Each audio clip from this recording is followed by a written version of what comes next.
नमस्कार, BTV news के इस बुलेटिन में आपका स्वागत है। सबसे पहले आइए एक नज़र डालते हैं आज की कुछ खास खबरों पर।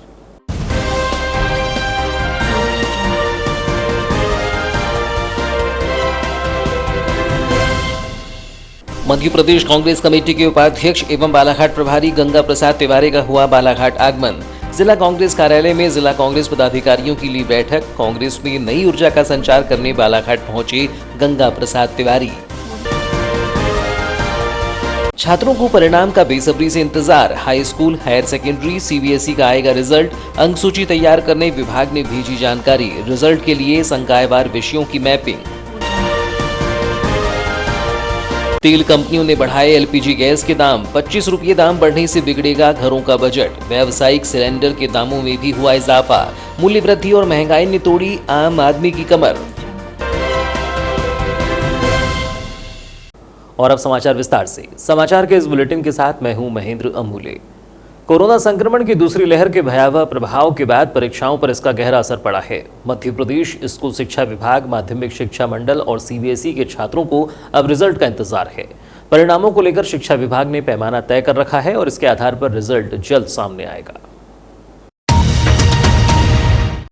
बालाघाट जिला शिक्षा विभाग ने कहा है कि निर्देशों के तहत बनाए गए आधार पर विभाग को अंक सूची तैयार करने के लिए जानकारी प्रेषित कर दी गई है और रिजल्ट के इसी माह आ जाने की संभावना है।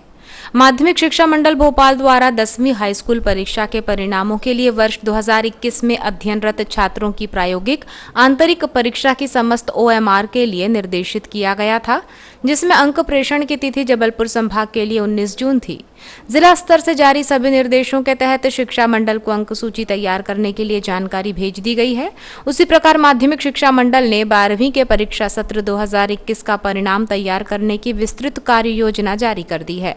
12वीं परीक्षा का परिणाम कक्षा 10वीं के सर्वश्रेष्ठ 5 विषयों के विषयवार अंकों के आधार पर तैयार किया जाएगा। इसके लिए 10वीं के विषयों की 12वीं के संकायवार विषयों से मैपिंग की गई है। इसे 6 श्रेणी में बांटा गया है। इस तरह 12वीं का परीक्षा परिणाम 3 मुख्य विषय और 3 भाषाओं के आधार पर बनाया जाएगा। किसी भी नियमित और स्वाध्याय परीक्षा के छात्र को फेल नहीं किया जाएगा। वहीं अतिरिक्त विषय या अतिरिक्त संकाय के छात्रों को उस विषय में 10वीं के साथ मुख्य संकाय के अनुरूप मैप किए गए विषय अनुसार अंक प्रदान किए जाएंगे। श्रेणी सुधार में छात्रों को अंक हाई स्कूल से मैप किए गए समूह के अंक के अनुसार ही दिए जाएंगे।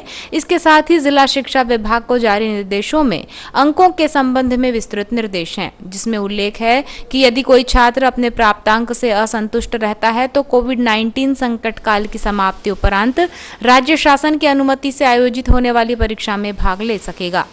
ऐसे छात्रों को परीक्षा परिणाम घोषित होने के 7 दिन के अंदर परीक्षा में सम्मिलित होने के लिए ऑनलाइन पंजीयन कराना अनिवार्य होगा। इस वर्ष हायर सेकेंडरी परीक्षा में सम्मिलित होने वाले समस्त छात्रों को पूर्व वर्ष अनुसार अंक सूचियों में केवल श्रेणी अंकित की जाएगी। 12वीं परीक्षा में मेरिट लिस्ट जारी नहीं की जाएगी। उसी प्रकार CBSE बोर्ड के छात्र अपने 10वीं बोर्ड के रिजल्ट का इंतजार कर रहे हैं। बोर्ड ने कोरोना वायरस के चलते 10वीं और 12वीं की परीक्षाएं रद्द कर दी थी और छात्रों का रिजल्ट बनाने के लिए दूसरा तरीका निकाला था। इस तरीके से 10वीं के छात्रों का रिजल्ट बनकर तैयार हो चुका है। CBSE बोर्ड 20 जुलाई को रिजल्ट जारी कर सकता है। इसके बाद 12वीं के छात्रों का रिजल्ट भी जारी किया जाएगा। राज्य शिक्षा विभाग द्वारा जारी निर्देशों के संबंध में जिला शिक्षा अधिकारी PL मेश्राम ने बताया कि विभागीय निर्देशों के तहत अंक सूची तैयार करने सभी आधार प्रेषित कर दिए गए हैं, जिससे जल्द रिजल्ट जारी हो सके। सर, वर्तमान समय में जो है कोविड की वजह से परीक्षा स्थगित कर दी गई है, लेकिन रिजल्ट आने वाला है, तो क्या कुछ तैयारी है रिजल्ट को? मंडल के जो निर्देश हैं उसके अनुसार कार्यवाही चल रही है और उसके अनुसार रिजल्ट तैयार किए जा रहे हैं। तो जिला स्तर से क्या शासन को सब भेज दिया गया है जो चाहा गया है शासन ने? जिला स्तर से जो जानकारी चाहिए गई थी वो भेज दी गई है। पेट्रोल और डीजल के आसमान छूते दामों से परेशान आम आदमी के लिए अब रसोई गैस के दाम भी भड़क रहे हैं। तेल कंपनियों ने बगैर सब्सिडी वाले घरेलू गैस सिलेंडर की कीमत जुलाई माह के लिए 25 रुपये बढ़ा दी है। इन बढ़े हुए दामों से घरेलू बजट बिगड़ेगा और आर्थिक बोझ बढ़ेगा।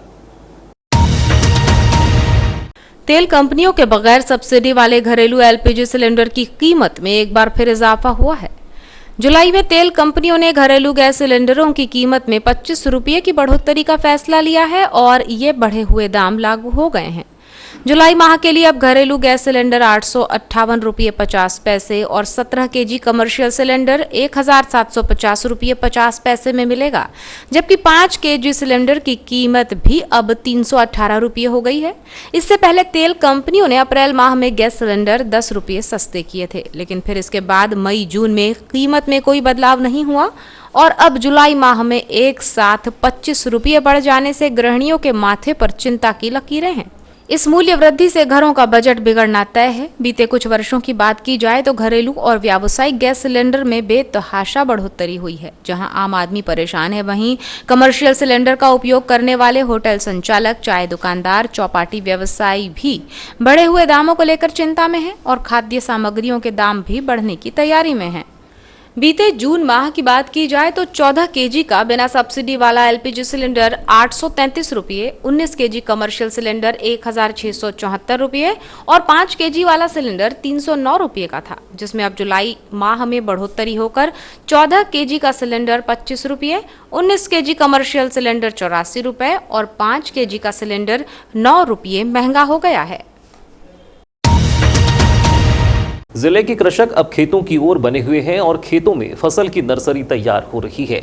ऐसे में कृषि कार्य के दौरान अमानक बीज एवं डीएपी, यूरिया को लेकर भी कई प्रकार की शिकायतें सामने आती हैं, जिसे लेकर उप संचालक कृषि विभाग सतत निगरानी बरत रहा है। जिला कृषि अधिकारी ने कहा है कि जिले में सतत निगरानी बरती जाएगी और कृषि संचालकों पर कार्यवाही होगी। राज्य शासन के निर्देश पर उप संचालक कृषि विभाग द्वारा कृषि केंद्र एवं भंडार केंद्रों का विशेष निरीक्षण अभियान चलाया जा रहा है। 2 दिनों से जिले में चल रही कार्यवाही के तहत संभाग की टीम औचक निरीक्षण कर कार्यवाही कर रही है।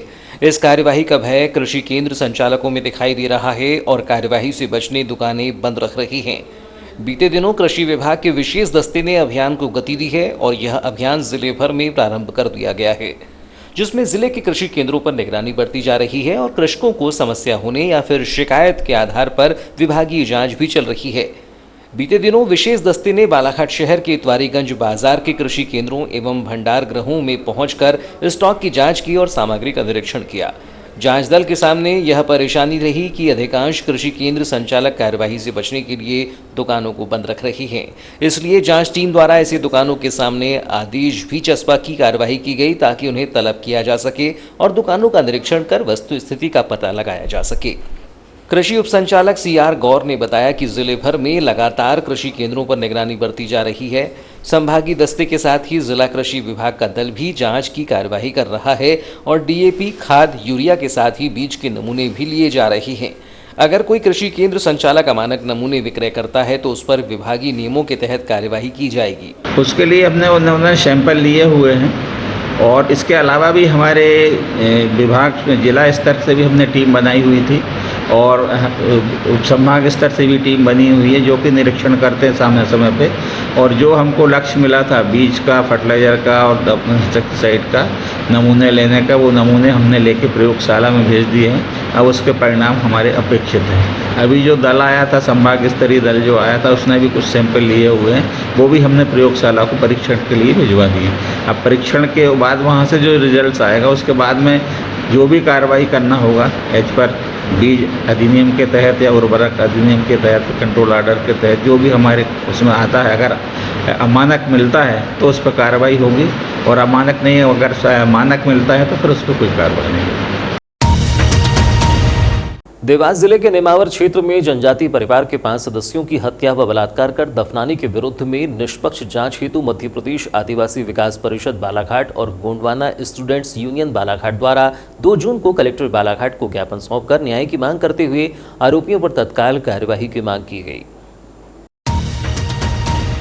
मध्य प्रदेश आदिवासी विकास परिषद बालाघाट एवं गोंडवाना स्टूडेंट्स यूनियन बालाघाट द्वारा राज्यपाल एवं मुख्यमंत्री से उक्त घटना की निष्पक्ष कार्यवाही हेतु समिति का गठन और संपूर्ण कार्यवाही में समाज के सदस्यों को नियुक्त कर संपूर्ण अन्वेषण की पारदर्शिता के साथ उक्त कथनों व कार्यवाही का ऑडियो वीडियो तैयार किए जाने और बिना विलंब तथ्यों व साक्ष्य एकत्र कर दोषियों को फांसी की सजा दिलाए जाने सहित न्याय हित में योग्य कार्यवाही किए जाने की मांग की गई।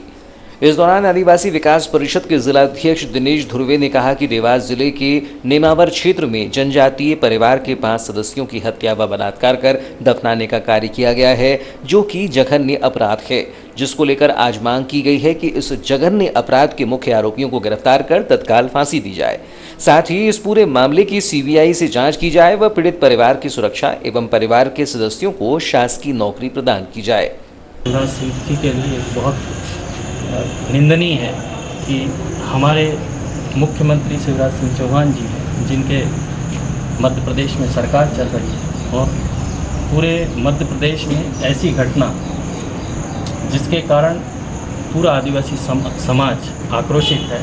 हम चाहते हैं कि जो इस घटना को अंजाम दिया है उनको फास्ट ट्रैक में सुनवाई हो और उनको फांसी की सज़ा हो, जिससे समाज में एक न्याय मिल सके और समाज की एक आवाज़ पूरे प्रदेश में मुख्यमंत्री को सुनवाई दे। आदिवासी समाज की पदाधिकारी व कांग्रेस नेता हीरासन उइके ने कहा कि देवास में घटित हुई इस घटना से सर्व आदिवासी समाज में आक्रोश व्याप्त है।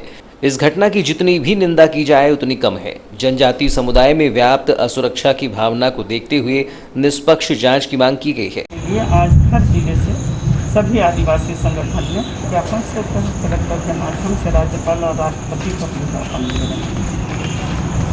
और उन्हें हत्यारों को फांसी की सजा दी जाए, बस यही करना चाहूँगा। मध्य प्रदेश आदिवासी विकास परिषद के अध्यक्ष दिनेश धुर्वे, जिला युवा प्रकोष्ठ जिलाध्यक्ष शुभम उइके, गोंडवाना स्टूडेंट यूनियन के पदाधिकारी कौशिकी उइके, राहुल प्रधान सहित अन्य सामाजिक जन मौजूद रहे। तो ये थी अब तक की खबरें। नई खबरों के साथ एक बार फिर हम हाजिर होंगे। तब तक के लिए दीजिए इजाज़त। नमस्कार।